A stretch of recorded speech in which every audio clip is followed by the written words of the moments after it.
Uncle. She's meeting that man again. The words of the housekeeper's daughter at 3 a.m. left the Mafia Boss frozen in silence. There were only a few days left until the wedding. But what the little girl had unknowingly seen behind the half-closed door had begun to crumble every ounce of his trust. Vincent Moretti was 39 years old, and he was one of the 3 most powerful men on the East Coast, the kind of powerful that appeared in no rankings, on no magazine covers, and yet dictated the movement of ships, contracts, and lives from Boston to Miami. He had inherited the Moretti empire from his father 15 years earlier, on the night an assassin's bullet ended one era of the family and began another. In those 15 years, he had not merely preserved what his father built, he had expanded it 7-fold, through bloody port wars, through midnight negotiations no lawyer would ever record, through decisions made in rooms where the wrong word cost lives on both sides of the table.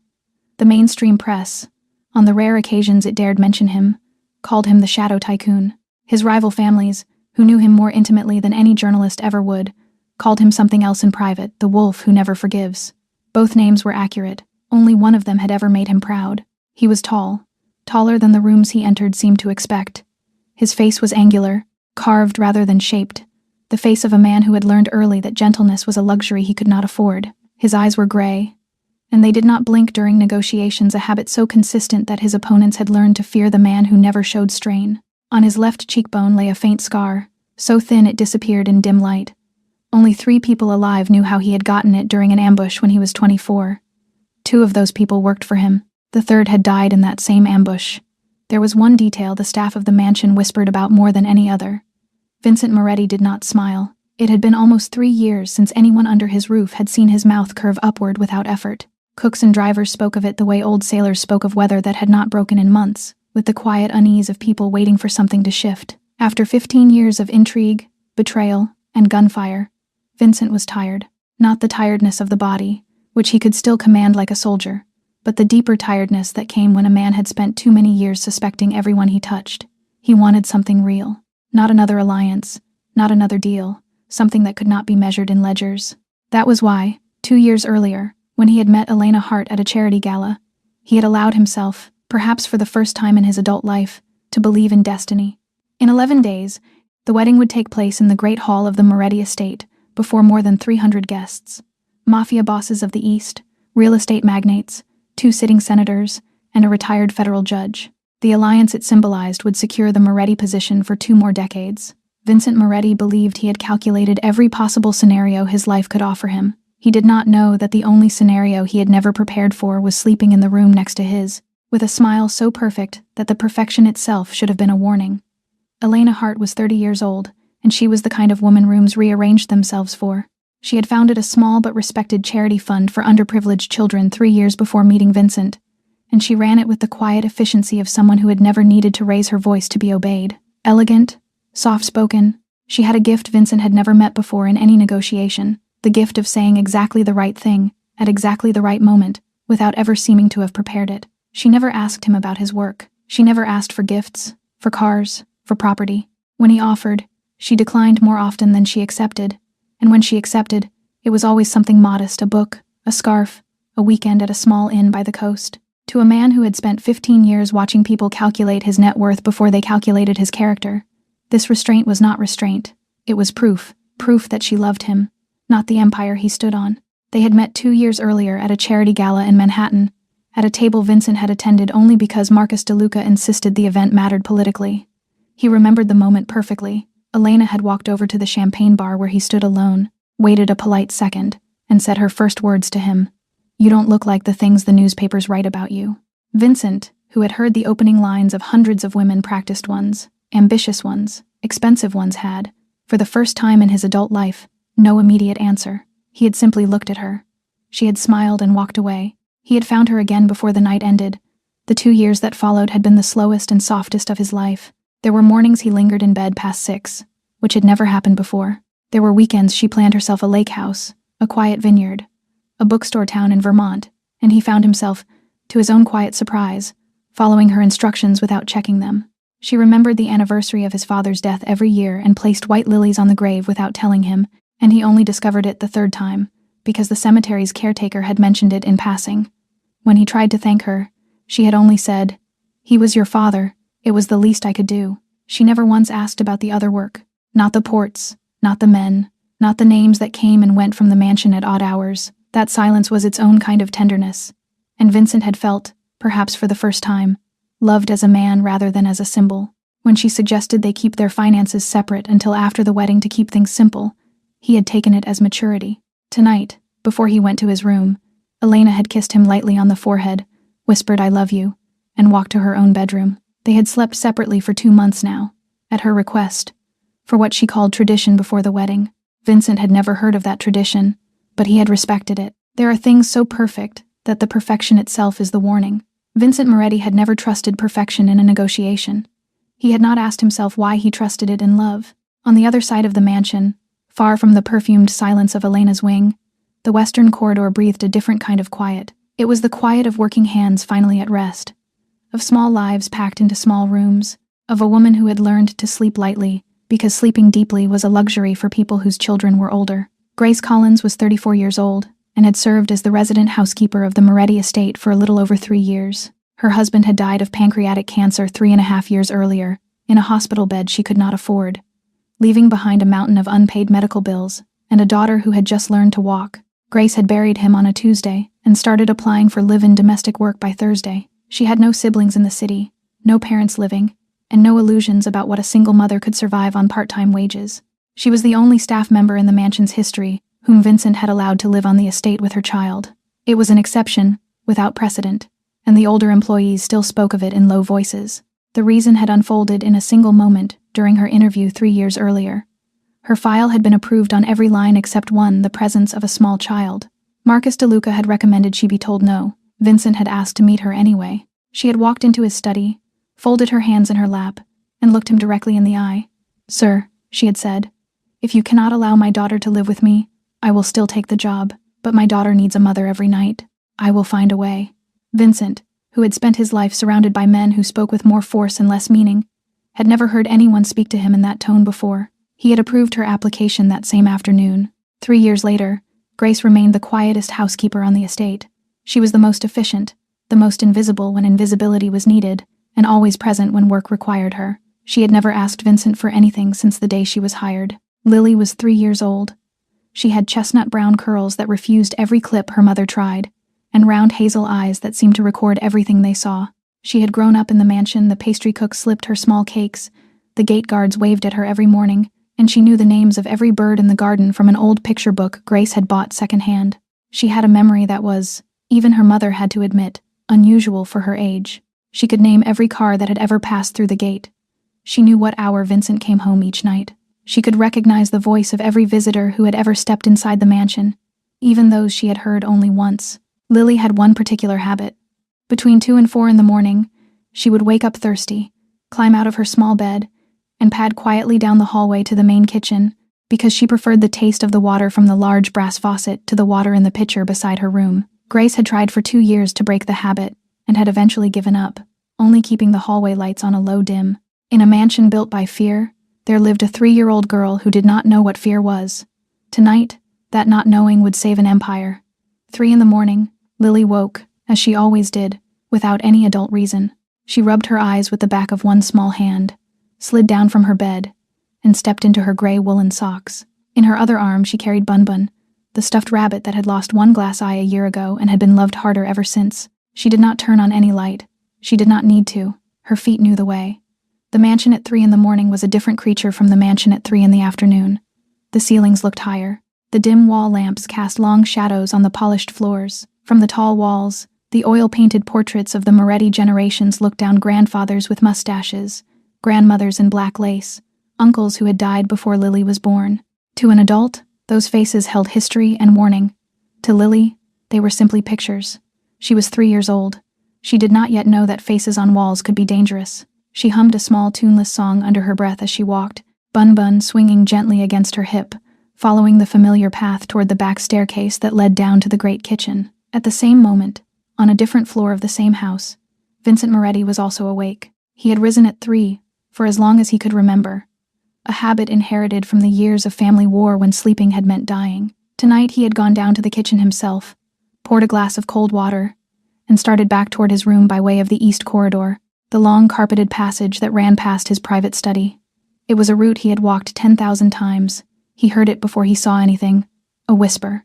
Vincent stopped. His private study at 3 a.m. should have held no one. He set the glass of water silently on the edge of a side table and pressed his back to the wall beside the door, which stood slightly ajar. Through the narrow gap of light, 2 voices came clearly to him. One belonged to a young man he did not recognize. The other belonged to Elena. If he finds out before the wedding, everything collapses. Elena said, her voice low and controlled, the voice of someone who had made this argument before. You told me you had more time than this, the man answered. I have time, Elena said. He trusts me completely. That is the entire point of the plan.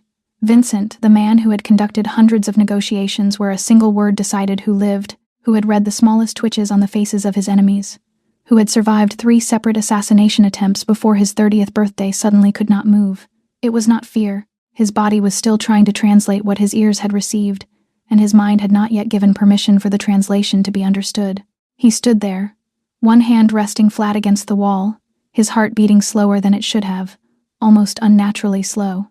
Inside his head, 2 years of memories had begun rewinding, without invitation, the champagne bar, the white lilies on his father's grave, the whispered, I love you, only an hour before. There are moments in a man's life when he would rather die than hear the next sentence. Vincent Moretti had just entered such a moment, and fate had arranged that he would not walk through it alone. At that exact moment, Lily turned the corner at the end of the east corridor, coming back from the great kitchen with a small glass of water held carefully in both hands. She was walking slowly so as not to spill. Bun Bun hung from the crook of her arm by one soft ear. She saw him first, Uncle Vincent, the tall man she had only ever seen from a distance across the garden or through a doorway. Her mother had told her many times that she should always greet him politely, but she must never disturb him.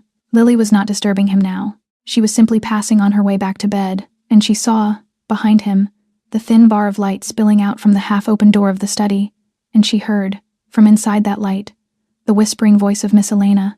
With the clarity that only a 3-year-old can afford, she looked up at him and said the words that would rearrange the rest of his life. Vincent looked down at her. His heart was beating in a place he could no longer feel. He forced his voice into a shape that did not frighten a child. Again? He asked softly. You have seen this before? Lily nodded, the natural nod of a child telling something the adults had asked her to hide, without ever explaining to her why hiding was necessary. Many times, she said. When you go to work, Miss Elena said it was a secret game. She gives me candy every time I do not tell. Vincent's hand closed slowly at his hip, so slowly no observer would have caught it. Inside the study, the whispering stopped. 3 seconds of silence pressed against the door like a held breath. Then the door opened. Elena stepped out first. She wore a pale blue silk robe. Her phone was still in her hand. Her expression settled into perfect calm faster than any human expression should have been able to settle, a calm so complete that Vincent, who had read the faces of enemies for a living, noted somewhere at the back of his mind that her performance was flawless. Behind her, a young man Vincent had never seen stepped into the corridor. He looked no older than 28. His clothes were casual, wrong for a mansion at 3 a.m. He had the awkward, poorly hidden posture of a man who had just been caught. Vincent, darling, why are you up so early? Elena's voice was still sweet, still natural, as though she were about to offer him breakfast, rather than an explanation for a stranger in his private study. Vincent did not answer her. He looked past her, straight at the young man. The young man dropped his eyes toward the carpet. That was the first detail Vincent filed away. Lily, still not sensing the weight in the air, lifted her glass of water proudly toward Vincent.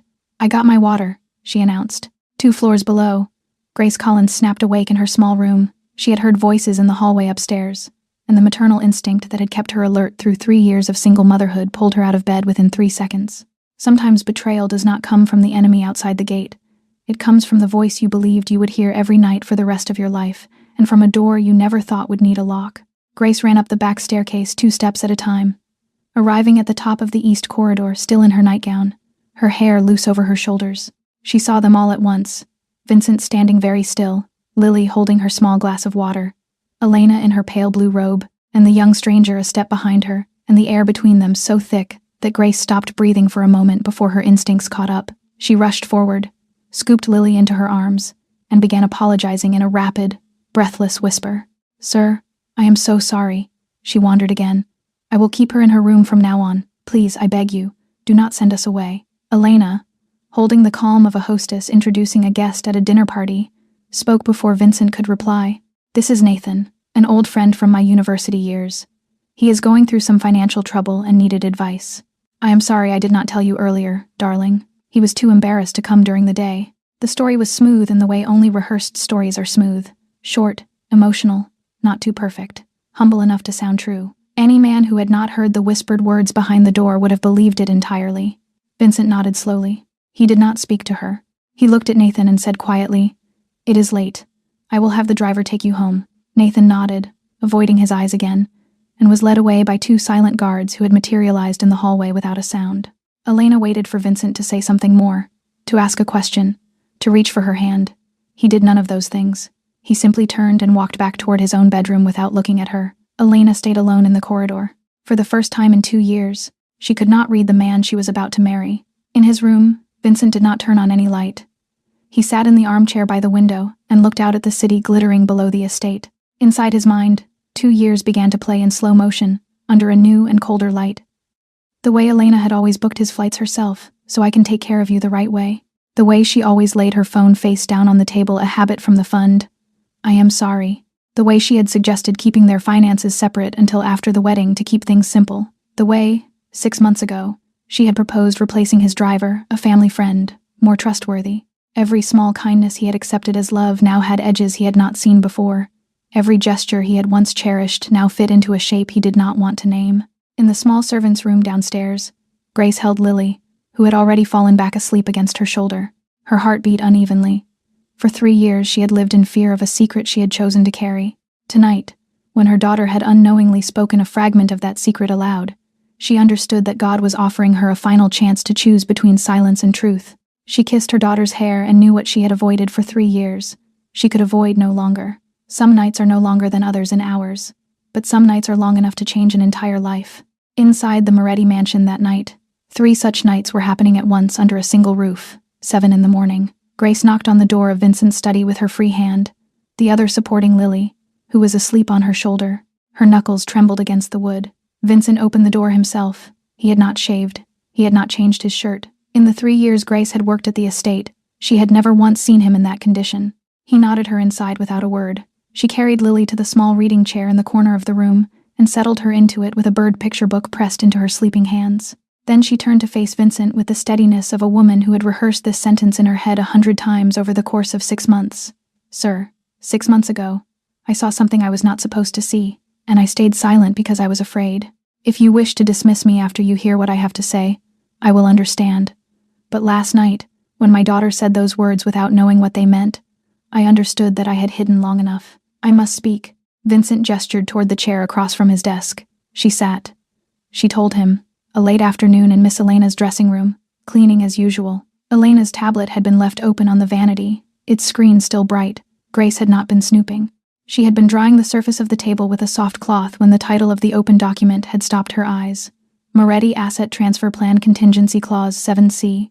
Beside the document, a thread of messages with someone named Nathan Cole referenced a company called Meridian Trust, and something the messages simply called the plan after day X. Grace had not understood every word.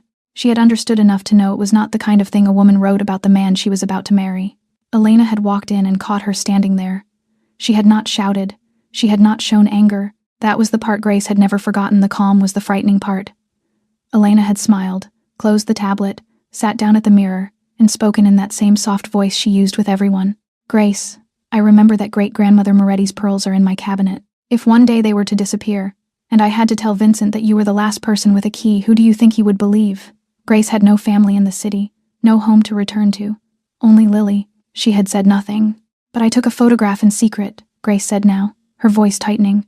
She lifted her phone, opened a hidden folder, and held the screen out toward Vincent. "I did not know what I would ever do with it. I only knew that if one day I needed to prove I had not imagined it, I would have it." Vincent took the phone. Before he looked at the screen, Grace spoke the last line she had prepared. "My daughter knows nothing. Please do not let her be dragged into this. That is the only thing I ask." Vincent nodded, slowly, and with a seriousness she had never seen on any face before. Then he looked at the screen. Vincent Moretti had once believed courage was a thing possessed only by men who carried weapons. This morning, in his own study, he relearned that definition from an empty-handed, trembling, and entirely correct woman. Vincent looked at the screen of Grace's phone. The blood in his veins seemed to slow, as if his body had decided that whatever he was about to see required stillness in order to be survived. It was not merely a chain of messages. It was a photograph of a draft contract page with his own name printed clearly at the top, referencing the transfer of the entire operating shareholding of Moretti Holdings Group, the family's legal logistics conglomerate, the visible face of the empire, into a legal entity called Meridian Trust, LLC. The transfer was to take effect upon completion of the marriage, in accordance with succession, Clause 7C of the prenuptial agreement. Clause 7C. Vincent remembered it. It was an old contingency clause in the prenuptial agreement, originally drafted by the family lawyer Marcus DeLuca 14 years earlier for a different relationship, one that had ended long before it ever reached an altar. The clause stated that if the husband lost mental capacity or died within 5 years of the marriage, the wife would have the right to assume the operating leadership of the legal conglomerate without the approval of the family council. Vincent had re-signed that clause with Elena without reading it carefully, because he trusted her, because he was tired of doubting every person who touched him, because he had wanted, just once in his life, to allow himself the luxury of belief. He rose from his chair and walked to the window, keeping his back to Grace for several seconds so that she would not see his face. 3 years earlier, he had believed the worst thing a man could discover was that his wife had betrayed him. This morning he learned that there was something worse by 1 degree, the discovery that his future wife had never been a future wife at all, only a role in a play still waiting for its final act. He turned back. His voice, when it came, was low and unnaturally steady, the voice he used when signing $300 million contracts.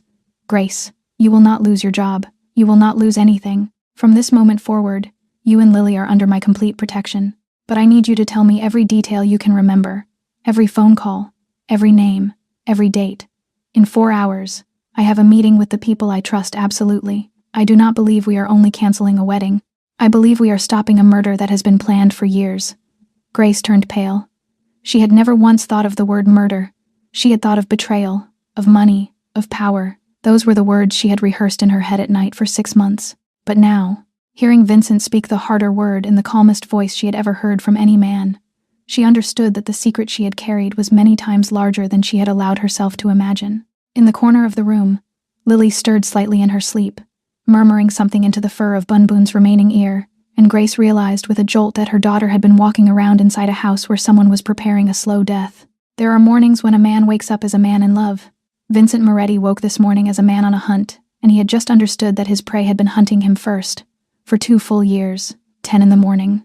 The secret conference room beneath the mansion, a place Elena had never once been permitted to enter, a place whose door opened only by fingerprint, and a rotating 6-digit code held 4 people around a long walnut table.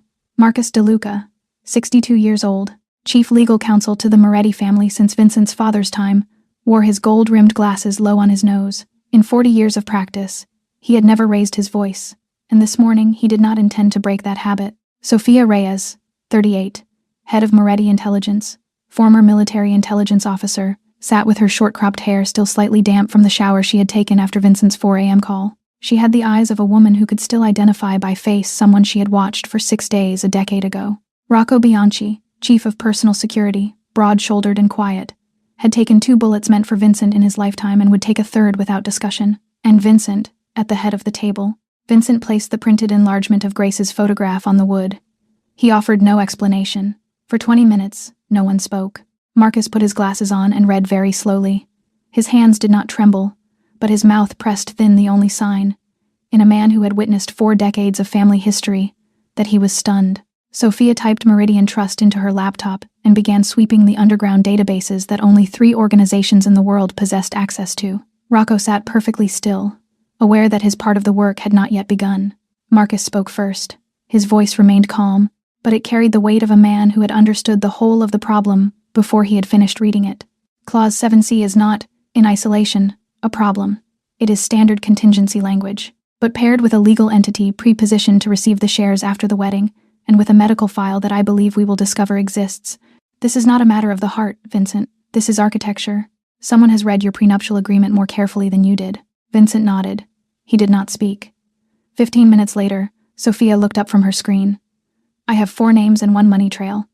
Meridian Trust was registered 9 months ago in Delaware. The listed director is a 26-year-old paralegal, a complete figurehead who is simultaneously the registered agent for 11 other shell entities. But the money I traced through 2 shell companies, an account in Grand Cayman, and a private trust in Zurich, all leads back to a single name. She rotated the laptop toward Vincent. On the screen, the photograph of a man of about 60, silver hair combed smooth to one side, a composed and unremarkable smile, the eyes of someone who had spent a very long time sitting still. Vincent read the name printed beneath the photograph. For 3 seconds, no one in the room breathed. Marcus removed his glasses. Sophia sat back in her chair. Rocco, who almost never reacted to anything, allowed one small motion. His hand closed around the edge of the table. There are names the underworld has not spoken in 20 years, not because the man who bore them has died, but because the man who bore them was wise enough to disappear until no one remembered his face and then to come back, precisely when his old enemy finally had children to protect. Adrian Blackwood.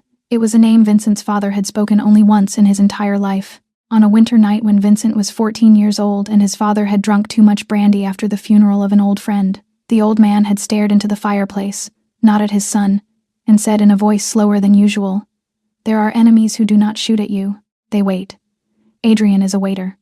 If one day you hear that name come back, remember that he has been waiting 20 years to say it to you."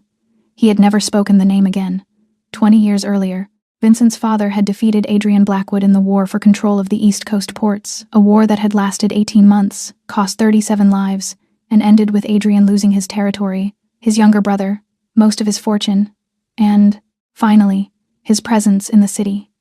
Everyone had assumed he had given up. Everyone had assumed he was dead. Everyone had been wrong. Sophia laid out the updated file across the walnut table. Adrian had not died. He had not disintegrated. He had withdrawn to a small suburb outside Philadelphia, adopted a new legal name for the first 10 years, and rebuilt himself from nothing but this time through entirely legitimate enterprises, commercial real estate, education trust funds, 3 mid-sized private hospitals. For 15 straight years, not one of his ventures had touched the underworld. Adrian had learned the single greatest lesson of his defeat.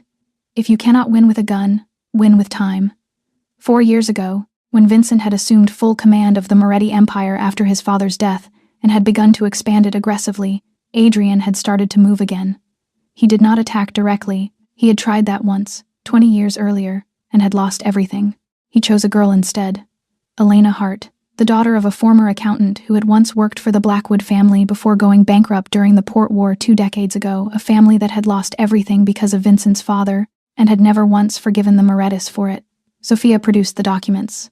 Elena had been sent to Europe at the age of 26, ostensibly to study fund management at an institute in Zurich. In reality, she had spent 4 years being trained by a small circle of specialists.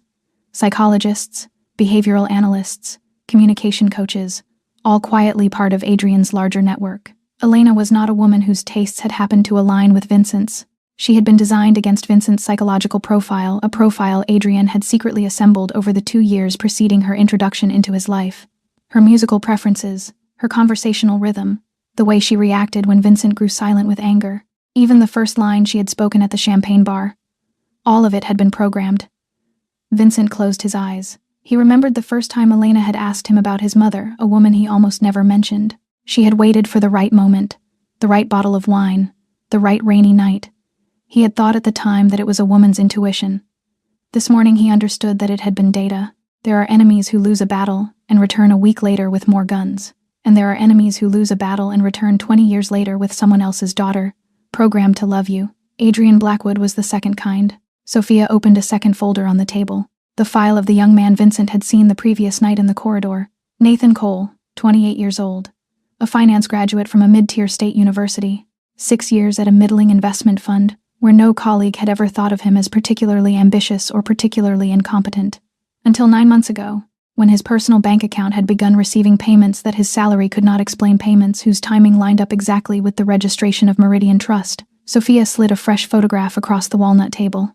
This is the detail you were not given last night. Nathan Cole is not Elena's lover in any sense we can find. No late-night calls with romantic content, no private text threads, no hotel bookings.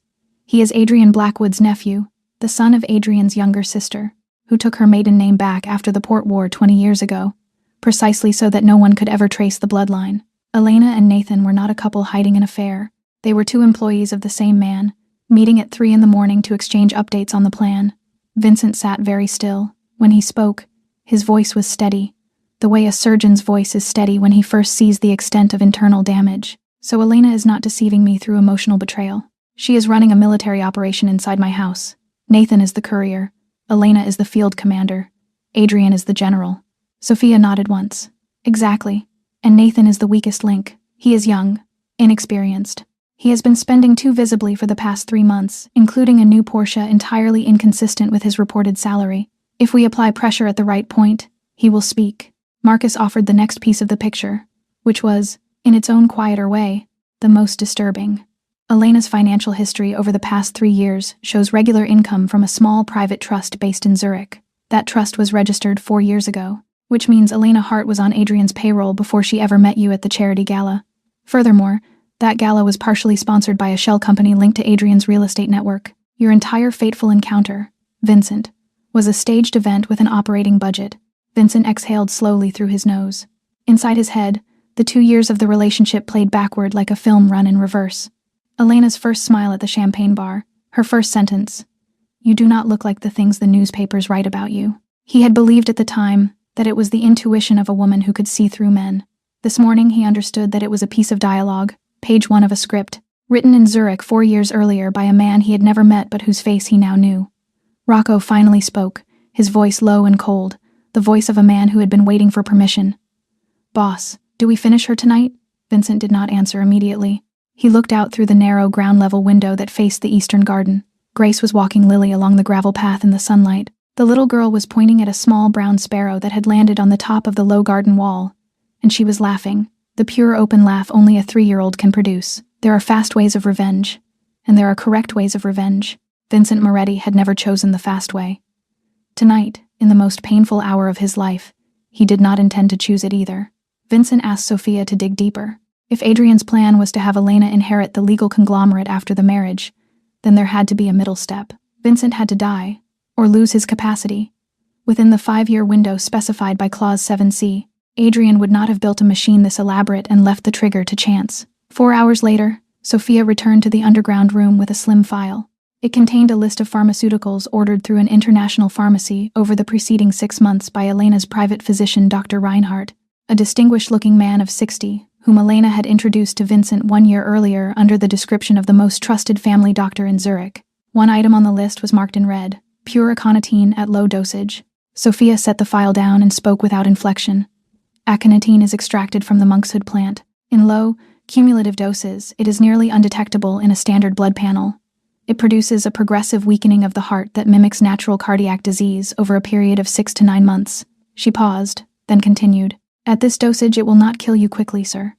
It will make your heart fail slowly. 6 months after the wedding, you will notice shortness of breath at the gym. 9 months in, you will receive a diagnosis of undetected hereditary heart disease. 12 months, you will die in a hospital bed with Dr. Reinhardt standing beside you, signing the death certificate himself. The last detail sent something cold down Vincent's spine. In the new life insurance policy Elena had helped him complete 3 months earlier because you never have the time, darling Vincent had been listed as having a family history of cardiovascular disease. Vincent had no such history. His father had been shot. His mother had died in a car accident. His grandfather had died of lung disease. No Moretti in 3 generations had died of the heart. Someone had inserted a false medical history into his file, so that when he died 6 months into the marriage of what would appear to be a hereditary condition, no one would think to ask. Adrian Blackwood did not want to kill a mafia boss. He wanted to kill a legend, and let the world believe it had been fate. Marcus quietly folded his glasses and set them on the walnut table. In 40 years of practice, he had never seen a plan this meticulous. Vincent, this is not organized crime. This is long-term warfare with the budget of a small country.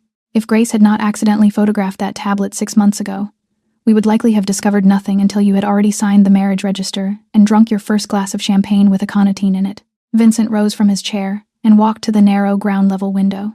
In the eastern garden, Lily was running in small circles, holding a fallen yellow leaf above her head, laughing at nothing in particular. Grace stood a few steps away, watching her, a folded knit sweater in her arms in case her daughter grew cold. Vincent looked at the scene for a long time. He understood something simple.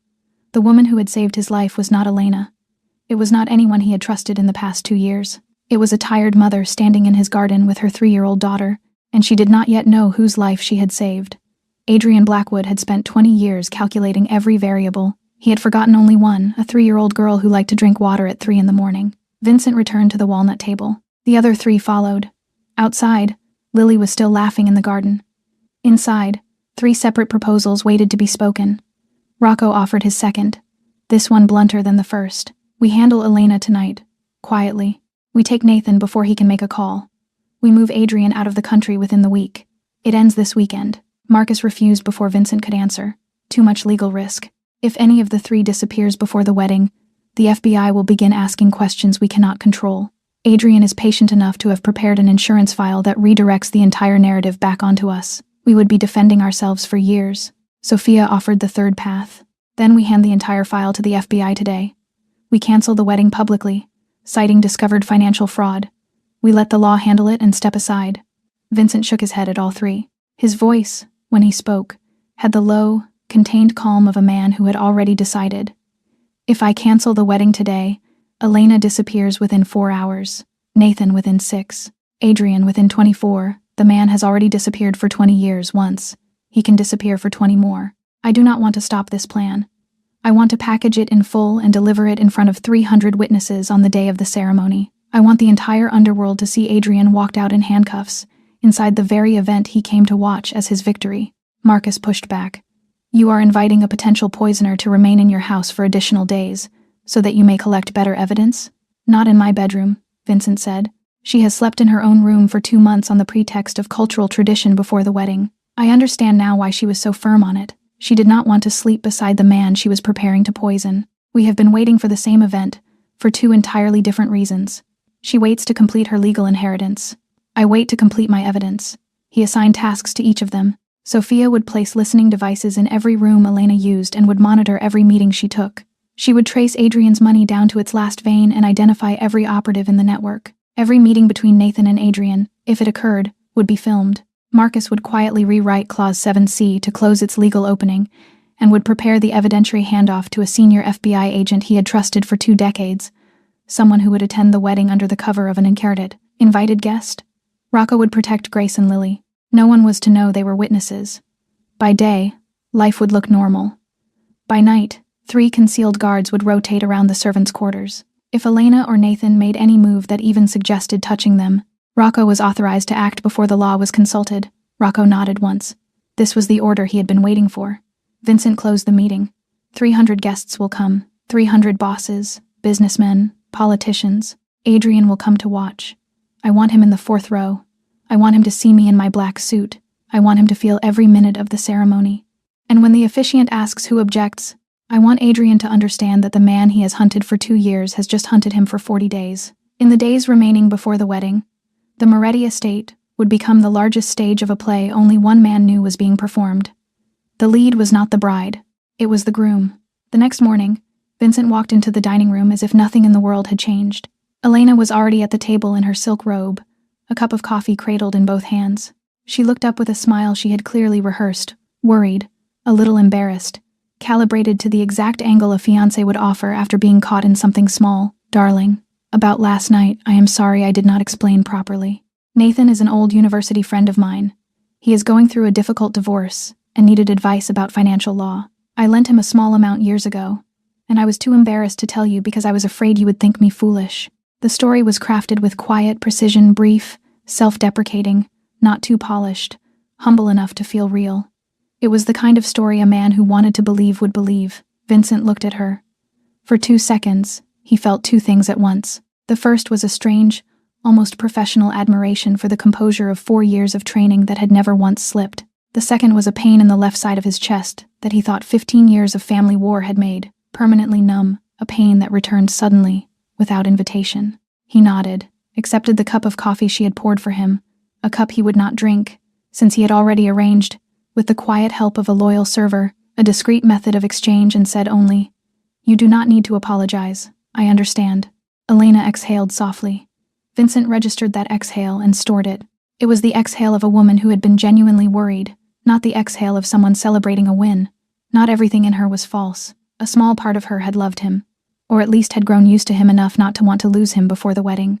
That knowledge made the situation more difficult to carry, not easier. The days that followed unfolded in a suffocating kind of normalcy. Elena chose flowers, finalized the menu, tried her 3rd wedding gown at a designer's atelier in Manhattan. Vincent played the tired but happy groom. He held her every evening when they reviewed the seating chart in the drawing room. He smiled at family dinners. He carried a weight through it all that no one at any of those tables could see. Beneath the mansion, Sophia's team worked without stopping. Every call Elena made was recorded. Elena was careful, she never said anything openly on the phone, but the way she hinted to Nathan was enough for Sophia to reconstruct. Every meeting Nathan took was captured through 6 cameras placed in different Manhattan cafes. A transfer of $1,200,000 from Meridian Trust to Adrian's shell company in Zurich was photographed in full. A meeting between Nathan and Adrian in a suite at the Plaza Hotel, where Adrian had registered under a false name, was filmed by a device Sophia had disguised as room service equipment. Grace was told no additional details. Vincent wanted her to know as little as possible for her own protection, but Rocco quietly moved her and Lily to a set of rooms nearer the main kitchen, closer to the emergency exit. Grace did not ask why. Lily was delighted the new window looked out onto a part of the garden with many more birds. Marriage is a promise between 2 people. Inside the Moretti mansion during those 10 days, only one person was actually keeping his, and it was not the woman having her wedding gown fitted for the last time in Manhattan. The 6th day before the wedding, in the afternoon, Elena wandered into the kitchen for a glass of water and found Lily seated at the small side table with the new box of colored pencils Grace had bought her the previous week. The little girl was drawing 3 figures on a large sheet of white paper: a tall man in a black shirt, Uncle Vincent; a woman with long hair, Miss Elena; and a third man, drawn standing apart from the other 2, Uncle Nathan. Elena stopped in the kitchen doorway for 5 full seconds. Then she stepped inside slowly, sat down across from Lily, and spoke in the sweet, measured voice she used with everyone she wanted to disarm. "Lily, sweetheart, what a beautiful drawing. Did you show this one to Uncle Vincent?" Lily nodded proudly. "I told Uncle Vincent about Uncle Nathan already. Uncle Vincent asked me a lot of questions the other day. He is very kind. He gave me candy." The pencil in Elena's hand paused for half a second. She smiled, praised the drawing, praised Lily's cleverness, and stood up. The moment she left the kitchen, she reached for the phone in her pocket. She held it in her hand for 3 seconds. Then she put it away. She had trained for 4 years in Zurich. She knew that a single wrong call at this moment could unmake 4 years of work. She walked upstairs to her private room, sat down in front of the mirror, and began to think. But Sophia had already watched every step. In the surveillance room beneath the mansion, she spoke into Vincent's earpiece within seconds. Vincent called Rocco. Within 40 minutes, a scene had been staged in careful detail. A senior guard walked into the kitchen, wearing the deliberate irritation of a man interrupting a small breach of house rules. His voice was loud enough to travel. "Lily, you are not allowed to draw strangers. Uncle Vincent does not like it when you imagine some Uncle Nathan. There's no Uncle Nathan in this house. Did you listen to your mother or not?" It was loud enough that Elena, passing along the outer corridor on her way to the drawing room, heard every word. Grace appeared, genuinely confused and momentarily furious at the sight of her daughter being scolded over a drawing. But Rocco caught her elbow and drew her into a side hallway. He whispered 3 sentences. Grace stood still for 3 seconds. Then she understood the situation was larger than she had assumed. She stepped back into the kitchen, scolded Lily gently in front of the guard, apologized profusely, and carried her daughter back to their room. Lily cried a little, without understanding any of it. That night, Elena sent a message to Nathan through an encrypted app that Sophia had already cracked 2 weeks earlier. "The child truly knows nothing. Just child's play, and the mother does not watch her carefully. Handled. We are safe." Vincent read that line in his study at 11 at night. He did not feel triumph.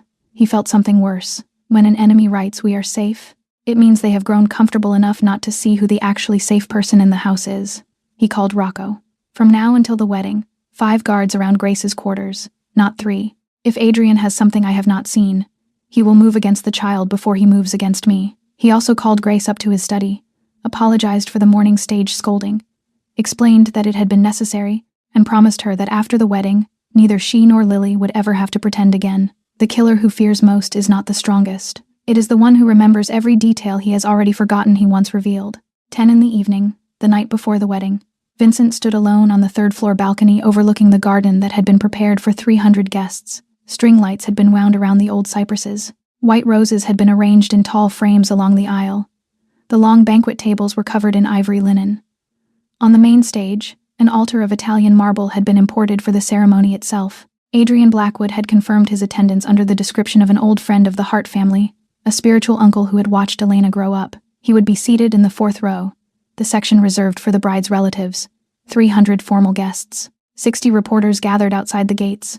12 of the most celebrated chefs in the city. A symphony orchestra of 42 musicians. Sophia climbed the small side staircase and stepped onto the balcony beside him. She handed Vincent a small encrypted USB drive. Inside it lay the entire case, arranged into a 7-minute presentation. The audio recording of the 3 in the morning conversation, the flow of money from Meridian Trust to Zurich, the pharmaceutical order for aconitine, the falsified medical file with its invented cardiac history, the draft share transfer contract, the photographs of Nathan and Adrian at the Plaza Suite 3 weeks earlier, the Zurich training records covering 4 years of Elena's life, and the archival evidence of the connection between Elena's family and the Blackwood organization 2 decades earlier, enough to send all 3 of them to prison for 15 to 25 years. A copy had already been delivered to FBI agent Miriam Torres, a senior investigator in the Mafia division whom Marcus had trusted for 20 years. She would attend the wedding under the cover of a high-end photography magazine reporter, together with 6 other agents disguised as catering staff and hotel security. Inside the mansion, 20 Moretti guards would work the ceremony as official servers. If any Blackwood side weapon movement occurred, Rocco's team was authorized to act first. Sophia asked quietly, "Are you certain you want to do this publicly, in front of 300 people? We can still take Adrian tonight when he returns to his hotel." Vincent looked down at the garden for a long moment. "My father defeated Adrian in the dark 20 years ago. Adrian came back in the dark 4 years ago. If I end this in the dark again, 10 years from now another man will come in the dark. I need the entire underworld to see it. I need Adrian to sit in the 4th row and watch his 4-year plan collapse in 4 minutes, in front of the 20 bosses he was hoping would welcome him back into the city tomorrow morning." Sophia nodded once and went back down the staircase. Vincent stood alone. He took out his phone and called Grace. "Tomorrow, you and Lily will sit in the 2nd row, the section for the groom's family. I know you will feel uncomfortable, but please do not refuse. The 2 of you are the 2 people I most want to be present." Grace did not understand, but she agreed. In the small servants' quarters, Lily was already asleep, one arm curled around Bun Bun. Grace sat beside her daughter, gently smoothing her hair, unaware that tomorrow would be the day her life and her daughter's life would change forever. There are last nights of an old life whose owner never knows they were the last. Inside the Moretti mansion that night, 4 such lives slept beneath a single roof. 2 who would lose everything, and 2 who would be given everything back. The morning of the wedding, the Moretti estate was overrun with waiters, florists, and chefs before the sun had fully risen. 300 guests began arriving at 11, the largest bosses of the East Coast underworld, real estate magnates, 2 sitting senators, 1 retired federal judge, 3 directors of international investment funds. Television cameras were forbidden. This was a private ceremony. Only the family's own photographer was permitted to move among the seats. Elena appeared at exactly 12. Her wedding gown was 5 meters of white silk designed privately in Paris. Her hair was pinned up in the classical style.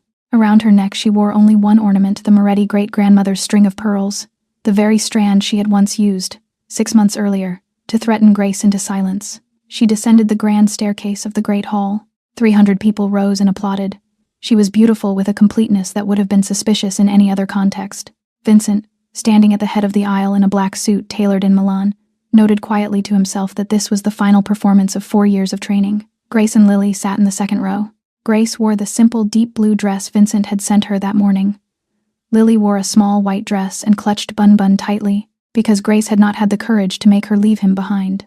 Adrian Blackwood sat in the 4th row on the bride's side, silver hair combed smooth, gray suit, a wine-red necktie, a cane resting against his knee. He looked like a retired gentleman of 60.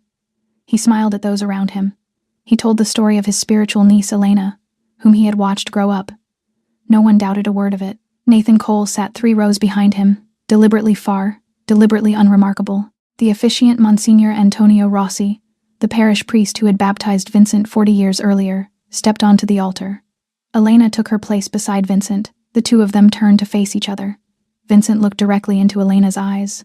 For half a second he saw something strange there, a small flicker of doubt. She was the 2nd best reader of people he had ever met. After Sophia, she could feel that something was wrong. She could not identify what.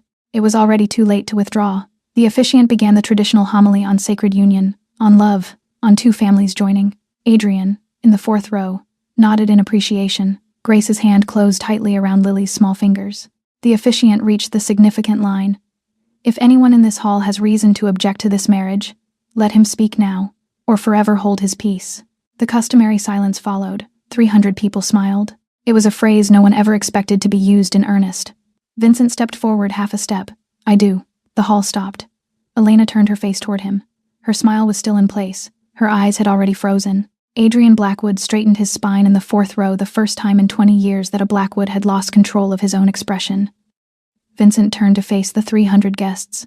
His voice was not loud, but the hall had been designed with perfect acoustics. Every word carried to the back row like the sound of a bronze bell. 20 years ago, a man named Adrian Blackwood lost a war of power against my father. He did not die. He did not surrender. He waited. 4 years ago, he began building a plan that did not use guns and did not use threats. He built a woman. There are historical moments that only those who are in the right place get to witness. The 300 people in the Moretti Hall that day did not know, until later when they retold it, that they had just witnessed the ending of a war that had begun before most of them were born.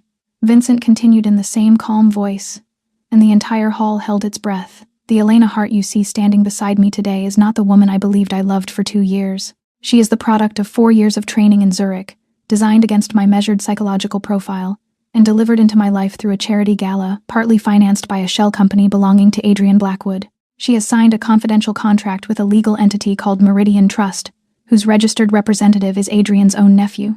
Their plan, after today's ceremony, was to poison me over 6 months with low-dose aconitine, so that I would die slowly of what would appear to be inherited heart failure, and then to seize control of the legal conglomerate of the Moretti family through a 14-year-old contingency clause I had the poor judgment not to reread when I signed it again. A dense wave of breath moved through the 300 guests.